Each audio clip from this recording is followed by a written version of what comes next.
The year was 1826. Scorching sun rays pierced through the fleeting clouds of Chalon-sur-Saône and showered the streets with a shimmering glow. As Heliosaurus slathered a pewter plate, a fresh bookmark is inserted into the chronicle of human history. Nicephore Niepce eagerly waves the black and white page as he tumbles through the busy streets of France. Curious eyes drawn upon him, as it would be known that was when the first photograph was born.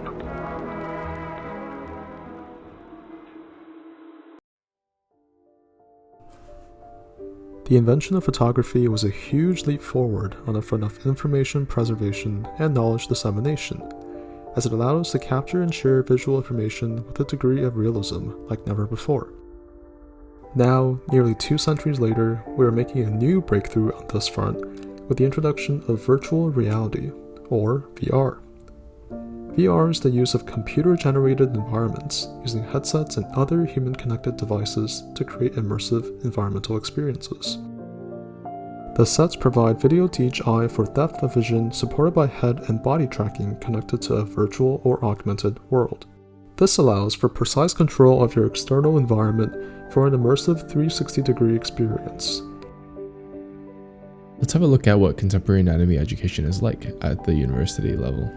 Contemporary lecture-based anatomy education usually has lectures that cover human anatomy and physiology, and then are supplemented with anatomy labs where students can observe specimen models, conduct dissections, and if lucky, explore cadavers. So in today's higher education environment at the university level, we still have a lot of traditional teaching where we are having lectures, tutorials, and labs as the core activities for learning anatomy. And when we think about, interacting with different specimens and understanding the anatomy, the gold standard is really the cadavers. Although cadavers and lab time are valuable, students are often looking at 2-dimensional specimens and at very specific angles outside of the lab.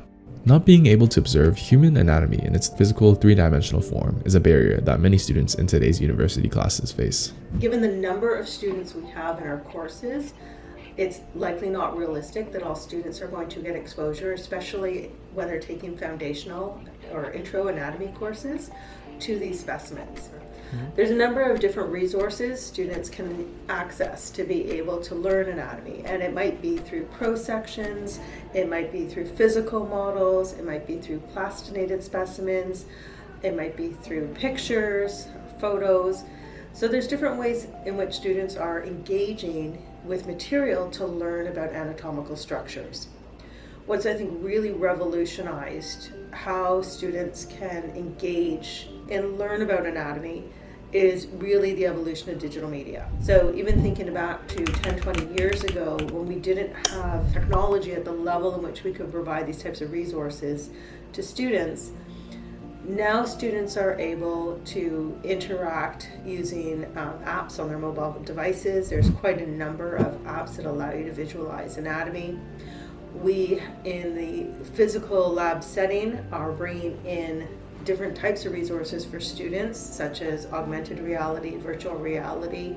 There's virtual dissection tables, such as Anatomage, where students can actually interact and view anatomy in more of a 3D representation that they may not be able to get when they're looking at photos and other objects.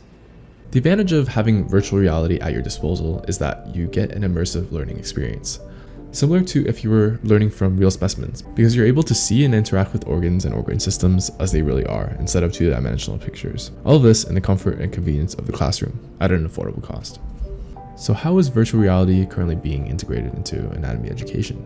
At McMaster, the education program in anatomy is doing quite a bit of research around the use of virtual reality for anatomy education to see whether it is beneficial and actually helps to improve student learning. There is an opportunity perhaps with virtual reality to enable students to have a deeper appreciation or understanding of processes, the relationships, so things like muscles in motion, understanding that relationship of the muscle layers to each other and when they're in motion and the relationship to the skeletal system, and also possibly for looking at difficult to see structures such as the nervous system or the small arteries and veins.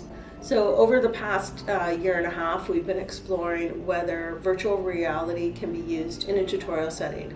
Much of our research studies around VR are done in a controlled setting where we have one participant going through a VR learning experience. Currently, what we've been doing is using virtual reality in a tutorial setting where we have a group of students all using virtual reality headsets at the same time and going through a learning activity.